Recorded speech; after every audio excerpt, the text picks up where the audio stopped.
For as long as I can remember, music has been in my life. I was the brown-eyed girl. My earliest memories of music in my life are my mother playing the guitar for my grade 1 class in school. My mom played the organ at our church while we sat behind her, my sister usually on her lap. The radio would be on at home when I would get off the school bus, playing old country or 50s, 60s, and 70s greatest hits. My own musical journey began when I was 6 and my sister was 4. We were at our babysitter's, who just happened to be the local piano and singing teacher. My sister was the first one to be inspired to sit in on her classes, and our neighbor would teach, and eventually I would join my sister. Sometimes we knew more than the students in her class. And then the teacher suggested we be enrolled. I began classical piano and vocal training. We sang do, a deer, a female deer, ray, a drop of golden sun. For those of you who don't know that song, you may need to watch The Sound of Music. And yes, I do know all the words. As I progressed in my music, I found I really enjoyed singing, more because I was good at it, and I actually did win some awards for singing at music festivals. My piano, not so good, but I still managed to play some. Singing eventually became easier, and I really enjoyed it. 3-part harmony was my favorite.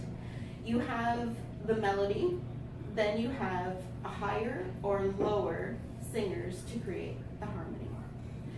In the church I grew up in, there was a group of girls, all roughly the same age, and we would sing together in 3-part harmony. We would practice and perform at our church as well as other churches in the area. Our voices while singing could give me goosebumps when you hit the notes just perfectly. My music lessons did eventually stop in high school. I found it really hard working on a university level of music in grade 10. So then most of my teenage years ended up singing in my mother's choir. Time seemed to pass slowly when singing in the church choir. If it wasn't for the group of singers, it would have been even more slow. But by God's amazing grace, I made it through. After college, my life decided to take another turn. Go into the chapel, gonna get married. Go. I eventually got married and left home.